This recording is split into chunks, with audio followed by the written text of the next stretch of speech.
সরকার বিরোধীদের সঙ্গে রাজপথে নামার হুমকি দিয়েছেন হেফাজতে ইসলামের নেতারা।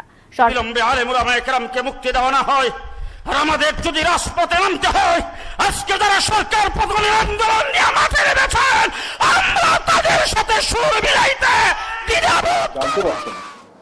সরকার একটা খুব কঠিন অবস্থা নিয়ে আছেন। আসসালামু আলাইকুম সুপ্রিয় দর্শক বন্ধুরা, অবশেষে মহাবিপদে পড়তে যাচ্ছে বাংলাদেশের বর্তমান ক্ষমতাসীন দল আওয়ামী লীগ। দর্শক বন্ধুরা, এবার বিএনপির সাথে একাত্মতা পোষণ করতে যাচ্ছে বাংলাদেশের বর্তমান সময়ের বেশ ভালো কয়েকটি দল, আর তার মধ্যে রয়েছে হেফাজতে ইসলাম। দর্শক বন্ধুরা, এবার হেফাজতে ইসলামের নেতাকর্মীরা সরকারকে কঠিন হুঁশিয়ারি করেছে এবং সেই সাথে মাওলানা মামুনুল হক সাহেব সহ যারা কারাবন্দী অবস্থা রয়েছে তাদের সকলকে মুক্তি না দিলে অতি শীঘ্রই বিএনপির সাথে মাঠে নামতে যাচ্ছে হেফাজতে ইসলাম। তো দর্শক বন্ধুরা, সেই সকল বিষয়গুলোকে কেন্দ্র করে আপনাদের মাঝে অত্যন্ত চমৎকার কিছু বক্তব্য তুলে ধরেছি। সেই হুঙ্কারগুলো শুনলে আপনারা অবাক হয়ে যাবেন কিভাবে শেষ পর্যন্ত সরকারের পতন হতে চলেছে দর্শক বন্ধুরা। এবং সেই সাথে বিএনপির সাথে একাত্মতা পোষণ করতে যাচ্ছে জাতীয় পার্টি, এবিএম পার্টি। তো দর্শক বন্ধুরা, চলুন আমরা সেই সকল সম্পর্কে অত্যন্ত চমৎকার কিছু ভিডিও তুলে ধরেছি, অত্যন্ত চমৎকার কিছু বক্তব্য তুলে ধরেছি। অবশ্যই ধৈর্য সহকারে পুরো ভিডিওটি দেখবেন, তাহলে এই সকল বিষয়গুলো পরিপূর্ণ বুঝতে পারবেন। তো দর্শক বন্ধুরা, চলুন আমরা প্রথমে হেফাজতে ইসলামের নেতাকর্মীদের কিছু বক্তব্য শুনে আসি।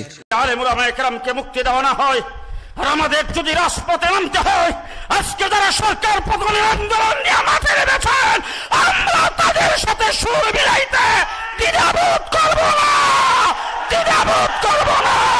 আল্লামা মামুনুল হক সহ কারাবন্দী আলেমদের মুক্তি না দিলে প্রয়োজনে রাজপথে সরকার বিরোধী আন্দোলনে যোগ দেওয়ার হুমকি দিয়েছেন হেফাজতের নেতারা। 22 জুলাই রাজধানীর মহানগর নাট্যমঞ্চে কাজী বশির মিলনায়তনে শাইখুল হাদিস পরিষদের উদ্যোগে আয়োজিত জাতীয় ওলামা মাশায়েখ সম্মেলনে তারা এই হুমকি দেন। মাওলানা মামুনুল হক সহ কারাবন্দী সব ওলামায়ে কেরামের মুক্তি, দেশব্যাপী আলেম ওলামাদের বিরুদ্ধে দায়েরকৃত মিথ্যা মামলা প্রত্যাহার এবং আলেমদের মধ্যে বৃহত্তর ঐক্য প্রতিষ্ঠায় করণীয় নির্ধারণে এই সম্মেলনের আয়োজন করা হয়। সম্মেলনে জমিয়তে উলামায়ে ইসলামের নায়েবে আমির ও হেফাজতে ইসলাম ঢাকা মহানগরীর সাবেক সভাপতি মাওলানা জুনায়েদ আল হাবিব বলেন, এই দেশের ইসলামকে বিদায় করতে চাই, এই দেশে যারা উলামায়ে কেরামের উপর নির্যাতন করতে চায় তাদের বিরুদ্ধে ঐক্যের দামামা বেজে উঠেছেন। মাওলানা মামুনুল হক সাহেবের মুক্তি এত তাড়াতাড়ি দরকার নাই, আমার মনে হয় আর কিছুদিন থাকলেই ভালো হয়।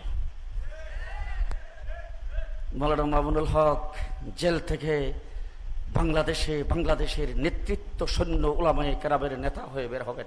বাংলাদেশের যেখানে যাই সেখানেই মুক্তির আওয়াজ উঠেছেন।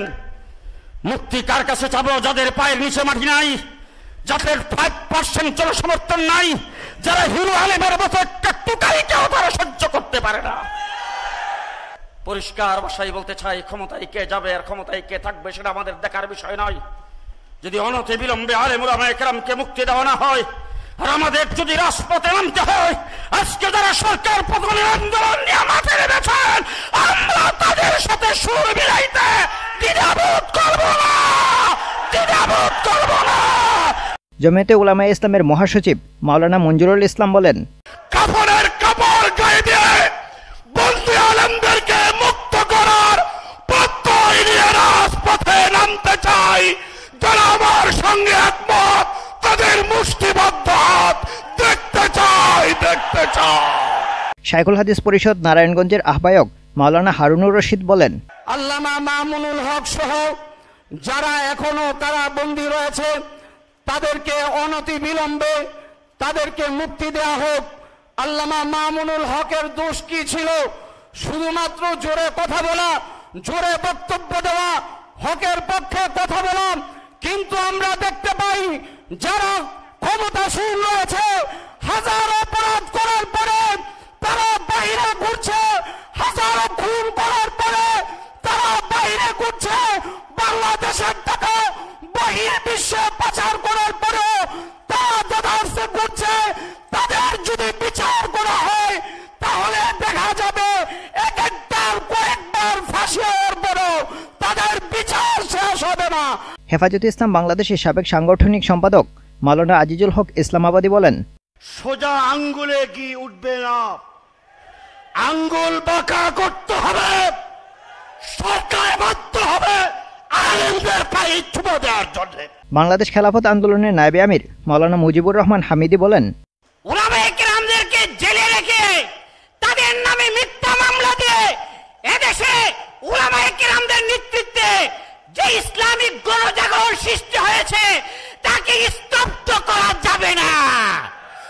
মাওলানা মামুনুল হক সাহেব আগে যখন কোনো মাহফিলে যেতেন তখন যদি 10,000 মানুষ হতো, ইনশাআল্লাহ 10 লক্ষ মানুষ হবে। হেফাজতে ইসলামের আমির আল্লামা শাহ মহিবুল্লাহ বাবুনগরী বলেন, এখনো বলতেছি যদি এই সমস্ত বুজুর্গার দিন তুমি গ্রেফতার করি জুলুম করতেছ তো জানিয়ে রাখো তোমার গদি আর থাকবে না, গদি থাকবে না। সম্মেলনে কর্মসূচি ঘোষণা করে মাওলানা মাহফুজুল হক বলেন, ছোট্ট একটি কর্মসূচি আমরা আনুষ্ঠানিকভাবে ঘোষণা করছি। এর মাধ্যমে আমরা সরকারকে আরেকবার সুযোগ দিতে চাই। কর্মসূচি মাওলানা মামুনুল হক সহ কারাবন্দী আলেমদের নিঃশর্ত মুক্তি, দেশব্যাপী আলেম ওলামা ও তৌহিদি জনতার বিরুদ্ধে দায়েরকৃত সকল মিথ্যা মামলা প্রত্যাহারের দাবি, স্মারকলিপি প্রদান। আগামী 20 আগস্ট রবিবার সারা দেশে জেলায় জেলায় 20 আগস্ট রবিবার আমরা ওলামায়ে কেরামের মুক্তি এবং তাদের মামলা প্রত্যাহারের দাবিতে আমরা স্মারকলিপি দিব। আব্দুল হুসাইন। আল্লাহর রহমতে ঢাকা 17 আসনে সারা দেশবাসীকে দেখানোর সুযোগ করে দিয়েছে বর্তমান সরকার। সরকারের অধীনে নির্বাচন হলে কি ধরনের নির্বাচন হবে সেটা তারা দেশবাসী নয় বিশ্ববাসীর কাছে পরিষ্কারভাবে উদাহরণ হিসেবে চলে। বাকিগুলো সব তারা জোর করে ব্যালট করেছে, 1 লোকই 10 বার করে ভোট দিয়েছে। বর্তমানে বাংলাদেশের রাজনীতি একটা বিশাল ক্রান্তিকাল অতিক্রম করছে। সামনে একটা অমানিসার ঘোর অন্ধকার, সামনে কি হচ্ছে কেউ জানে না। পত্রপত্রিকায় সমসাময়িক বিষয়ে যে প্রকাশিত কিছু রিপোর্টের আলোকে আদালতের দৃষ্টি আকর্ষণ করেছিলাম যে নির্বাচন কমিশন অস্তিত্বহীন কয়েকটি রাজনৈতিক দলকে নিবন্ধন দিয়েছে।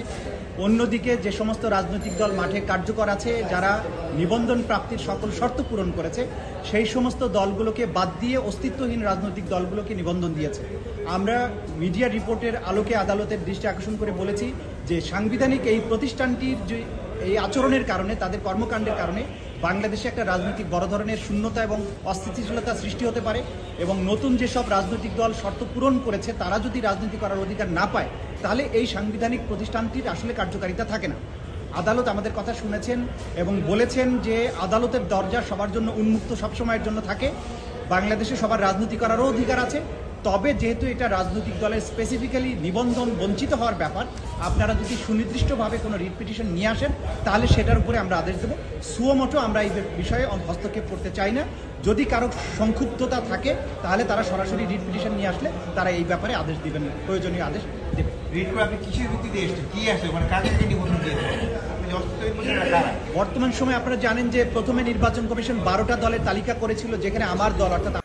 তো দর্শক বন্ধুরা, আপনারা হয়তো এই পুরো ভিডিওটি দেখে এবং তাদের এই বক্তব্যগুলো শুনে অবশ্যই বুঝতে পেরেছেন অবশেষে বর্তমান ক্ষমতাসীন দল আওয়ামী লীগের মহাবিপদ আসতে চলেছে। কারণ বিএনপির সাথে এই সকল দলগুলো যদি একাত্মতা পোষণ করে আর তারা যদি সকলে এক হয়ে মাঠে নামে তাহলে আওয়ামী লীগের কী অবস্থা হবে সেটাই হয়তো আপনারা ইতিমধ্যে ধারণা করতে পেরেছেন। তো দর্শক বন্ধুরা, এবং সেই সাথে হেফাজতে ইসলামের নেতাকর্মীদেরকে কিভাবে জেলের মধ্যে নির্যাতন করা হচ্ছে, কিভাবে কষ্ট দেওয়া হচ্ছে সেটাই হয়তো আপনারা সকলে জানেন। আর সেই সকল বিষয়গুলোকে কেন্দ্র করে এবার কঠিন হুঙ্কার দিয়েছেন জুনায়েদ আল হাবিবি সহ হেফাজতে ইসলামের অনেক নেতাকর্মীরা। তো দর্শক বন্ধুরা, এবং সেই সাথে জাতীয় পার্টির জিএম কাদেরের এই বক্তব্যটি শুনে আপনাদের কাছে কি মনে হচ্ছে? তাহলে কি সরকারের পতন অতি শীঘ্রই হতে চলেছে? এ বিষয়ে আপনাদেরকে মতামত অবশ্যই কমেন্ট করে জানিয়ে দিবেন। তো দর্শক বন্ধুরা, ভালো